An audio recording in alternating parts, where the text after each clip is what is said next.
Response video probably to Luddite Returns video. My Misery Me actually did a pretty good video response to a lot of the points, but you know, I suppose I should make my point clear too. So I figure I'll do some of these comments first though, right? I mean, there's a lot of gray text stuff here, so that ought to be worth a laugh. And there's some to be serious crap. And even this thing said some stupid shit. So, yeah, there's stuff to play with anyway. Let's deal with this one first. What the hell? I believe Gary found his power when he realized how powerful morality, well, I hate that word, so that's bullshit right there, doing the right thing can be, and his whole philosophy is based around morality. Well, again, you keep using that word, and that's just an insult to my intelligence, because I've basically pointed out how the word is bullshit, so fuck you, it's just cunt behavior. However, I believe philosophy fails when you base it primarily on the here and now. Well, you know, whatever. It's not based on the here and now. It's based on the here, now, tomorrow. Yeah, the yesterday is sort of irrelevant. So Gary's philosophy is really just a worldview. Well, duh. It's a theory of reality. That's what it is. Yeah, that's what a philosophy should be. It's a hard topic, but for anyone to deny death as a purpose, in my opinion, is a fear position. It's a fear position. I don't know what the fuck that means. Yeah, I mean, whatever. Who's denying death? I don't even know what that means. If I may just add, Jesus as a sacrifice for the many is just a Christian concept. Jesus told his followers that they must all pick up their cross. Yeah, right. And he also pretty clearly said he was dying for everyone's sins, so I don't know. Jesus was sort of full of shit, because the Bible's full of shit, because it's a dumb, idiotic book. Written by assholes. Yeah.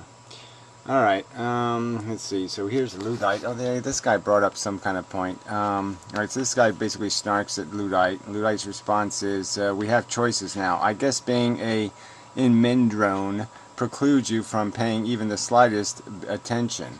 So Luddite's trying to make the argument that somehow there's an inconsistency in the fact that I have recognized the fact that it's a deterministic universe, and somehow I'm now obligated because of that not to be able to declare something broken or stupid or an asshole.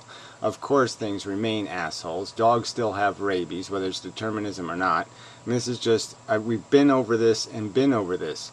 It's not about whether you have choices, it's whether or not you are minimally functional. Alright, you have, if I give somebody the roadmap, and it's spelled out on the roadmap exactly how to get to Paradise Island or whatever. I mean, it's just so damn clear. And they threw just absolute bullshit.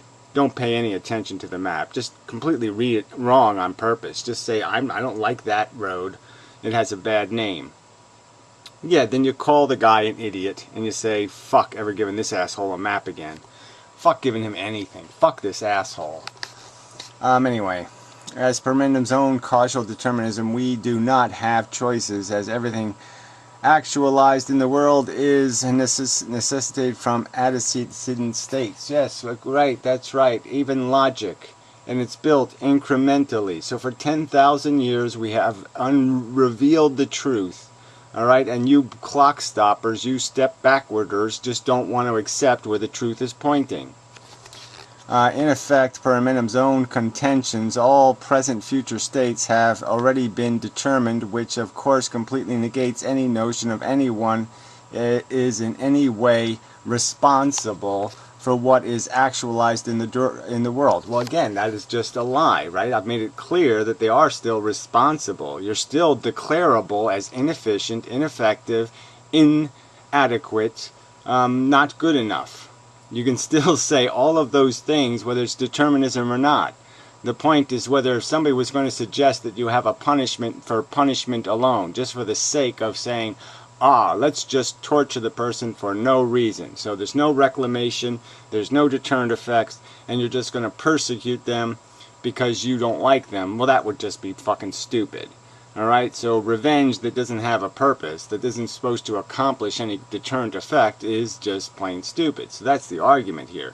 But you still call a rabid dog, you still put a rabid dog in a cage, you still might even kill a rabid dog. Because even though it's not the dog's fault, the dog is broken. Alright, even as an amendrome, you don't understand amendums. Here it goes again. It really said, yes, that's the point. He flitters between one being responsible while at the same time holding that one cannot be responsible. Well, again, you can't make it any clearer. The only thing you're responsible for is the net impact of your behavior. Alright, Hitler's mother wasn't responsible for Adolf Hitler in the sense that she didn't make some kind of deliberate, willful act, but the fucking bottom line is she was just as much a menace, and so was her grandmother and her great-grandmother, in the sense that that was the causal impact of their existence. So their existence becomes negated as being anything productive or useful because they basically necessitated the existence of fucking jackass all over the place. They made a huge, giant fucking mess. And it's just a fact. In short, the latter precludes the former when convenient. Well, again, it has nothing to do with convenient. The standards are strictly pointed out. If there's deterrent effect, if you can prevent future harm by applying responsibility or imposing responsibility, then you impose it. Simply. Because it will prevent future acts. So yes, if somebody breaks the law, you declare them asshole. You say, well, the first way of prevention, I can prevent them from doing it again. They've shown a proclivity to do it, so let's throw them in a cage. And if throwing them in a cage that is not very pleasant will deter some other asshole watching from committing the act, then it's a win-win. Or something like a win-win. The point is there's value in holding people responsible when you can prevent acts, jackass. Shit, that's the whole point of even making all these arguments, isn't to argue about whether or not you were an asshole. The argument's being made to prevent future people from being assholes, and to get assholes like you to just acknowledge that you were an asshole, and give people the good advice to not mimic your assholery. You stupid fucker. Alright. Oh, here's Susan. Karen just can't resist. Emendum Cantor won't see the inconsistencies in his argument. Well, again, you haven't pointed out any of them. You're just a lying cunt for playing this stupid game like pretending you've made an argument. You haven't made any argument. Where's your argument, bitch? This is just obnoxious nonsense. How dare you be so patronizing when you have put nothing on the table? Where is your theory of truth, jackass? Where is it? Alright, I don't see anything. I just see you referencing a bunch of books. I don't see you making an argument anywhere. So put up or shut the fuck up, you slandering cunt. He uses rhetoric to develop his points while claiming he's based them on infallible logic. Well, again, it's logic that's put on the table, okay? Now, if you can sit there and argue with my personal experience with sentience and tell me that, okay, negative feelings aren't negative, they're actually somehow positive, and you think they're that way for some kind of magical reason, well, go ahead and try, but I don't think you're going to undo the fact of my personal evidence, okay? I've gotten the evidence. It's in my frickin' hand. It's in my fucking brain right now, producing conscious sensation. So unless you got one hell of an argument, you're going to be in real trouble trying to explain to me how negative doesn't really exist.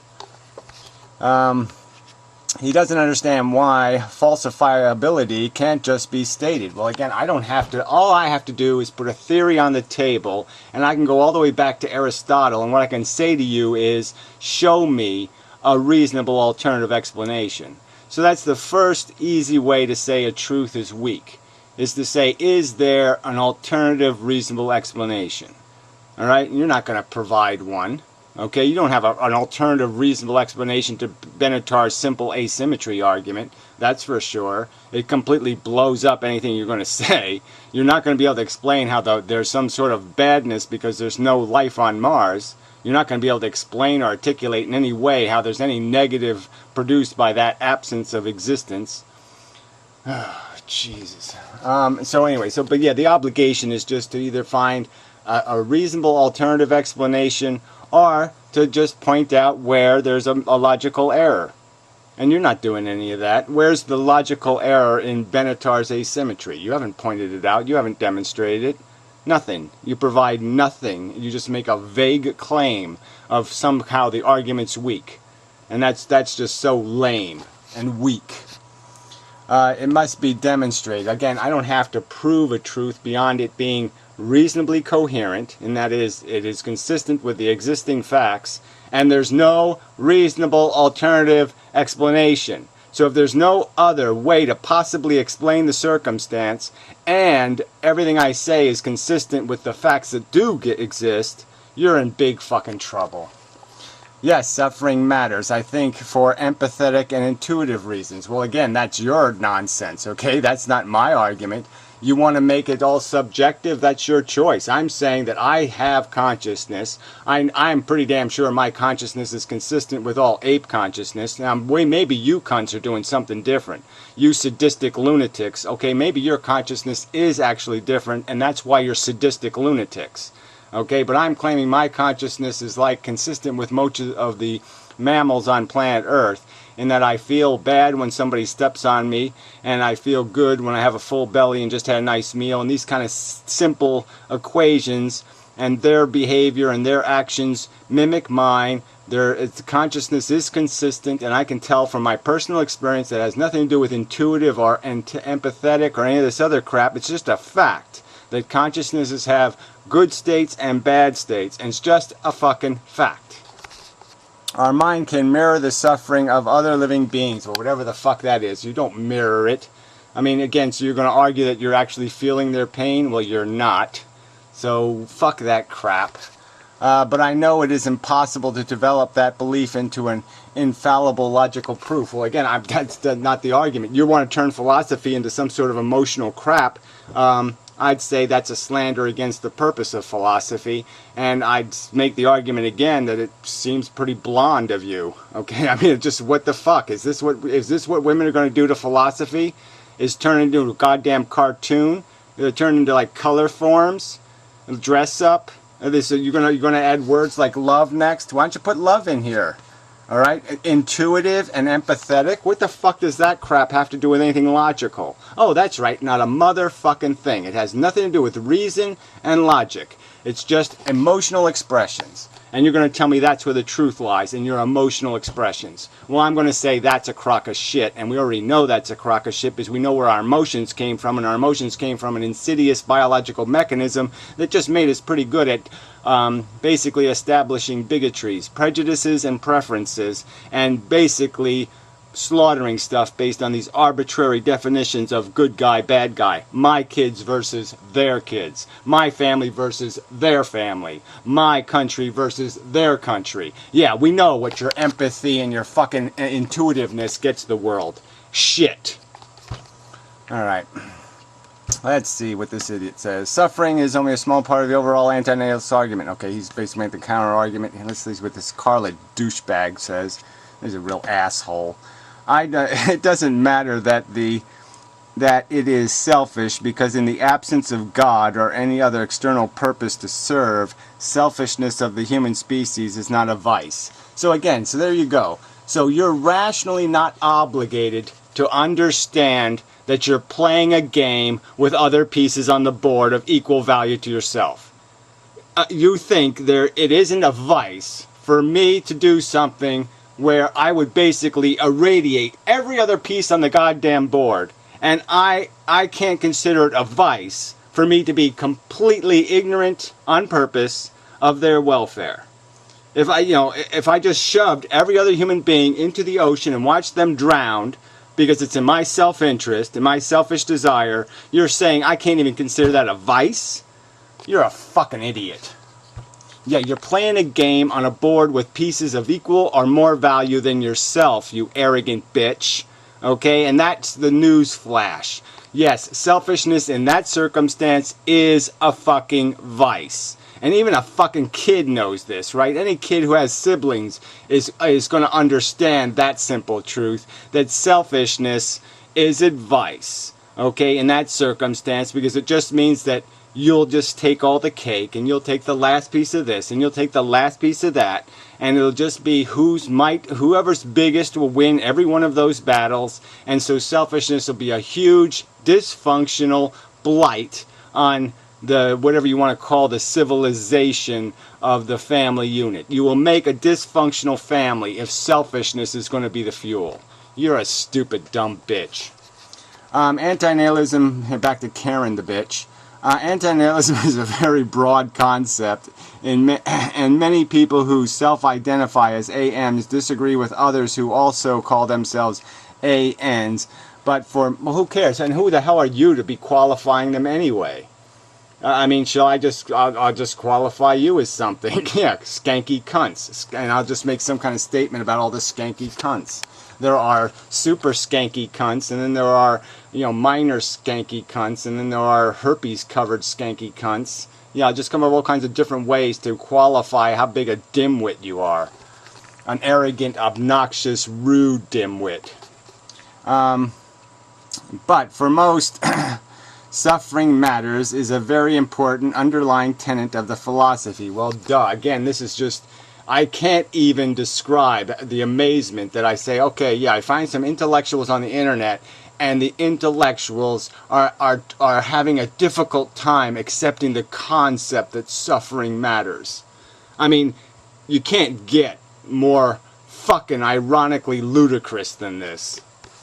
As for your assertion that life is essentially meaningless, that is purely a value statement on your part. Well, of course it's a value statement, but it's a value statement plainly established by the fact that the Martians don't exist, and their non-existence doesn't create any real deprivation or absence, so obviously there was nothing critical about their existence. It was just a delusion in their head of an importance or a need that doesn't exist unless they exist. The only thing that can make Martians meaningful is the existence of Martians. The only way you can make Martians necessary is to create some fucking Martians to want it, to need it. So the idea that your fucking delusions of self-importance and self-accomplishment are just that, delusions in your psychology, is demonstrated fact, because you're providing no evidence of any critical function or critical service you provide outside of the fact that you're involved in a mechanism full of a bunch of addicts trying to satisfy their addictions.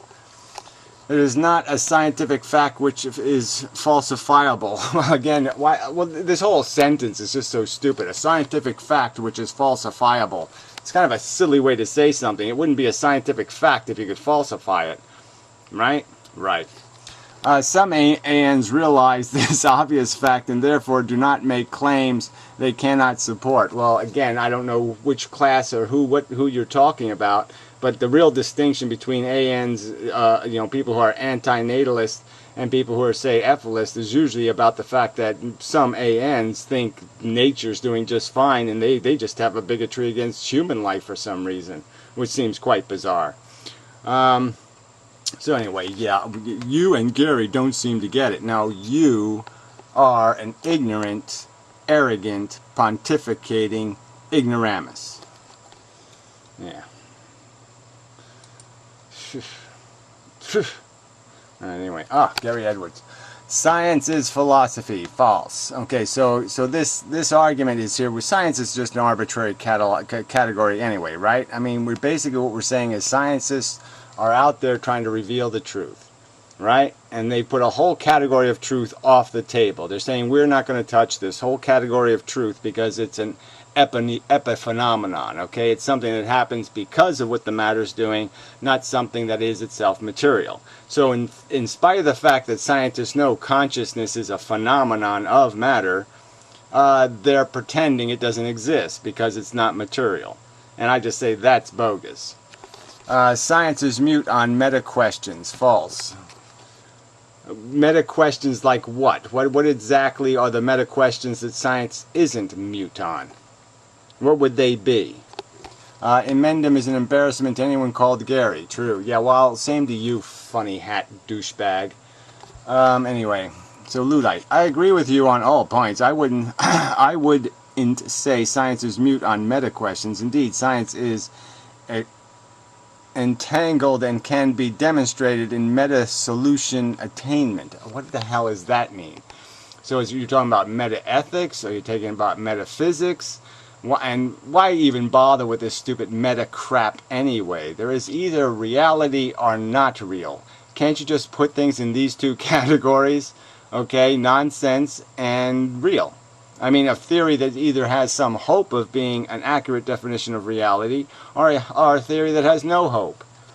But I would say that science is not itself the significant condition for which solving or dissolving of meta issues. Well, again, I don't think there is any meta issues. There's either a reasonable theory and unreasonable theory. There's provable theory and theory that hasn't yet been proven. But that's all there is. And yes, obviously it's very hard to prove a theory regarding consciousness, as it is not a material phenomenon. I mean, produced by material, but not itself material.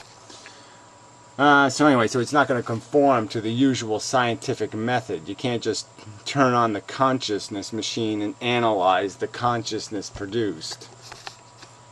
I watched a video of his the other day. He was complaining about people designating animals as livestock. So he's bringing up an unrelated video where I think that was The Amazing Atheist. Yes, so The Amazing Atheist used as an excuse for the consumption of animals, he used the excuse that we've designated them livestock. So that's the difference between a pig and a dog, is the fact that we call one livestock and we call the other one friend. And so that's what makes them different. So what we called them is the difference. It's not the properties of the pig or the properties of the dog that define what a dog and a pig is. No, it's what we call them. And that I call the ludicrous argument. He won't concede that that his designations are also subjective. That's right. Why would I say that my designation of pain and pleasure is subjective? It's not. It's rational. One falls into one category. The category is completely identifiable. This is a bad sensation and this is a good sensation. They're quite easily put into categories. Now, there are some emotions and some sensations that are on the line, but I'm just saying for most cases, they're very easily slid into one category or the other category. Yes, do that again. No, don't do that ever again.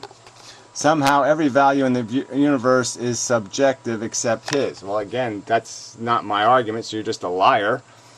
Okay, I'm saying that every time a sentient has a feeling, it's an objective value creator. Every single sentient experience is an objective reality, not a subjective reality. It exists as an experience, it happens, it's real. Given that most humans are mostly happy most of the time that they were born, it is not unreasonable to assume that any human born will feel the same. Oh, so that's it. So because most nuclear power plants don't melt down, we can just make all the nuclear power plants we want to, because most of them don't melt down. I mean, by this logic, you know, whatever, smallpox Mary could just run rampant. I mean, this is just so fucking bullshit. Let's not account for any of the downside and just pretend it's just upside, because we'll just go with the most circumstance instead of the actual circumstance. So we'll just pretend that only a few cars crash, so cars don't crash.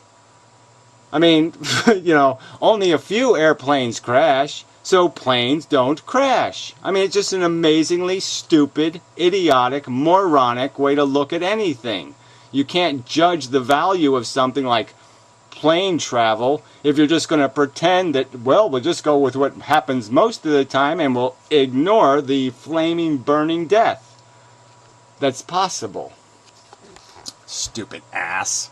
Well, there's a bigger chance than 0.1% that they'll get out of bed in the morning and you will cause suffering. Yet you still get out of bed, probably get behind the steering wheel of a car and pose risk upon others on the roads, using road users and pedestrians. And yes, a lot of people do this stuff only because they're stuck doing it. That's right, because dying's a bitch. So they say, well, I might as well do my job another day. And so, yeah, there's a lot of people just forcing themselves through every day. They're just going through the motions. And if you really gave them a choice to sit there and do it all over again, including having all the people that died in their life have to relive their horror, they'd probably say, no, I'd rather not. I'd rather you don't torture my sister a second time. Anyway, the latter part of your argument is a bit silly, really, as if people should be unhappy and are irrational for being happy. That's not anybody's argument. I don't even think this guy's argument said that. But of course they marked it as, they spammed him out of his voice. Let's see. 99% may be happy, but may not be. Well, whether it's 0.1%, I think it's a lot more than that, are functionally disabled, actually, 1/3 of the population. But whatever, let's not even get into that shit.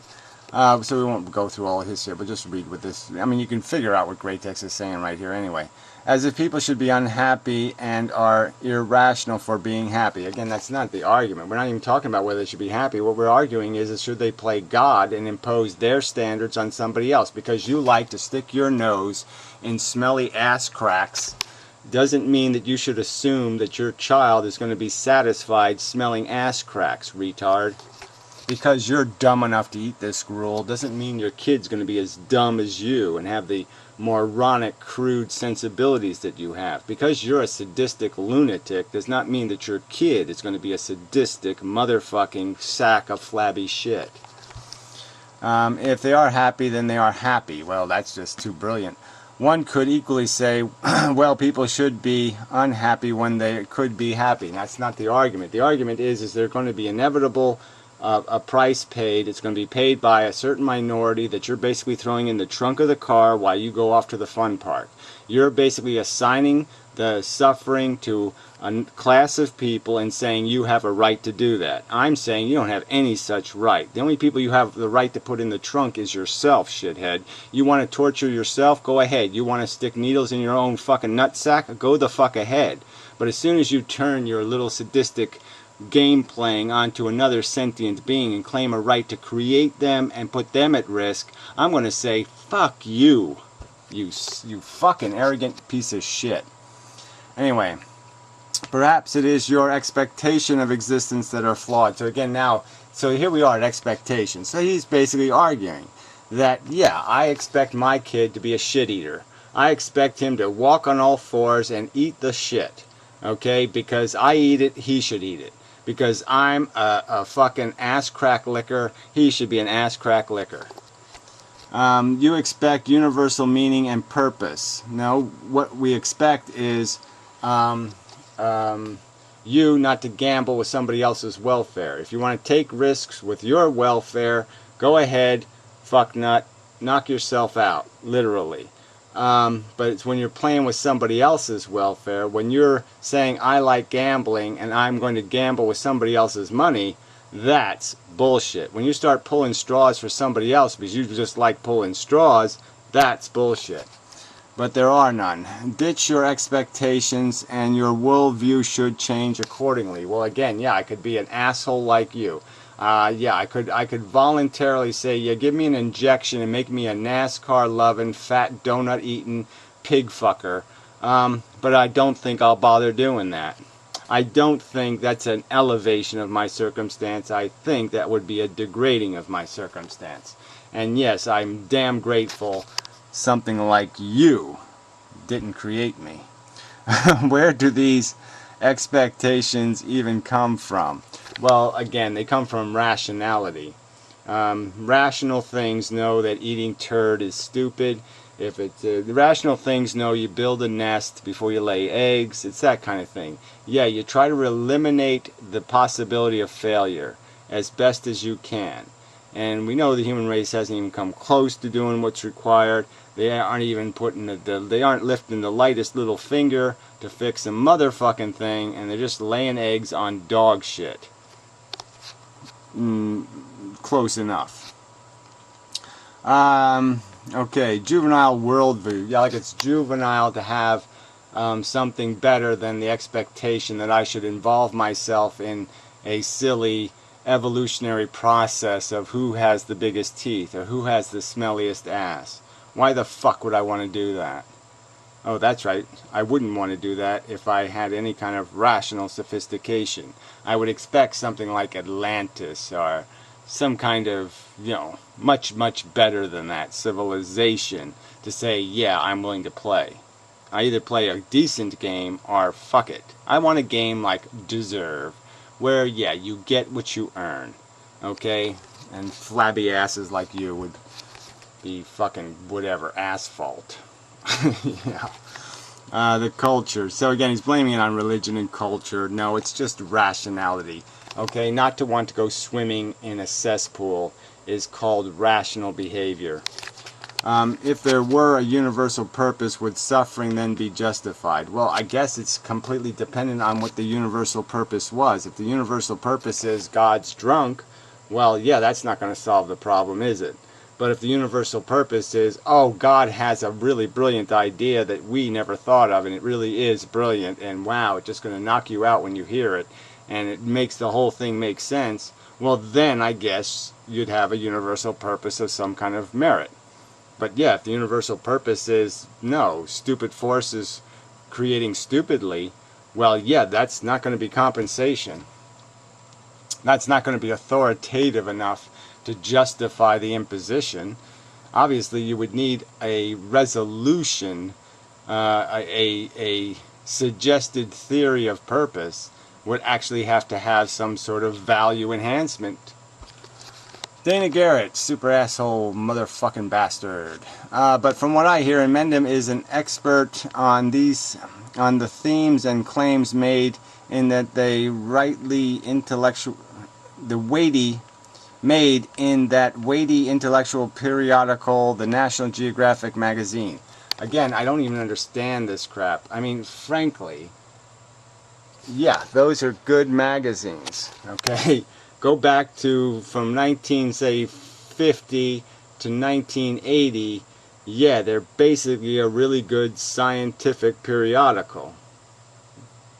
There wasn't anything else out there better at the time. And so I don't know, what's your critique? What do you think exactly was missing from them? I mean, especially if you had things like Popular Mechanics and other magazines, but whatever. So when he relates effilism to third world cattle breeding or albino salamanders or braless native women with saggy breasts, he just might know what he is talking about. So that's what he thinks. That's all he thinks that National Geographic is about, which is fine. But I'm saying that's just bullshit. And I've never made the argument that they're the only thing I've ever read. So, fuck you. You're just a slandering asshole. I mean, really, what's your qualifications, shithead? I mean, do we really have to do that? Do you have to have a list of every book I've read? I mean, is that really important? I have to show you all the biology books, the sociology books, the physics books? I mean, I have to stack them up somewhere to prove something? I mean, you're just such a weasel and a cunt. I mean, this is just such a lame argument. My arguments stand on their own anyway, so why don't you argue what I actually say instead of arguing my certium vitae bullshit? You think I didn't go to a good enough school or something. Fuck you. Jeez, fucking ugly douchebag. Anyway, so that's probably enough of a video, right? 33 minutes. Yeah, we'll play Luddites if we feel like it. Like I said, My Mystery Me did a good job. But I mean, some of these points are worth reiterating. But he just keeps arguing that somehow I'm obligated to play this narrative game, and I'm really not obligated to play in his ballpark. I don't have to worry about theologies and epistemologies and all this other bullshit.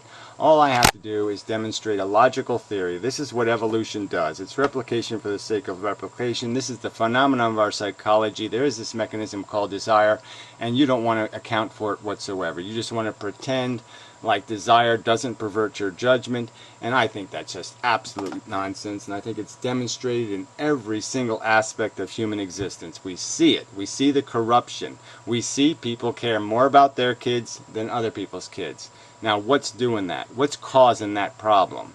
It's obviously not property of the child that's influencing people. Somehow the mind is what's influencing them. The ego element is what's perverting their judgment.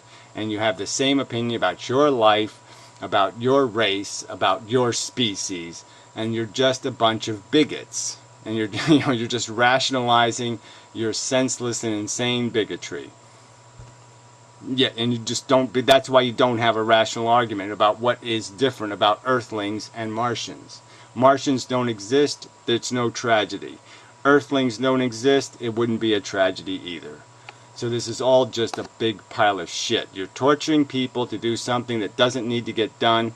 That's the fact. You're essentially some asshole who's saying, I'm driving the fire truck, there's no fire, I'm going to go 150 miles an hour anyway, I'm going to run over some people, and I just couldn't give a rat's ass. And that's all the fuck you're doing. You're on a joyride, you're not on a serious rational ride, you're just talking out of your subjective dependencies and needs, and it just makes you the most disgusting motherfuckers to be doing it while you're wearing your philosopher uniform and pretending to be thinkers. Because you're not talking about what you think, you're talking about how you feel.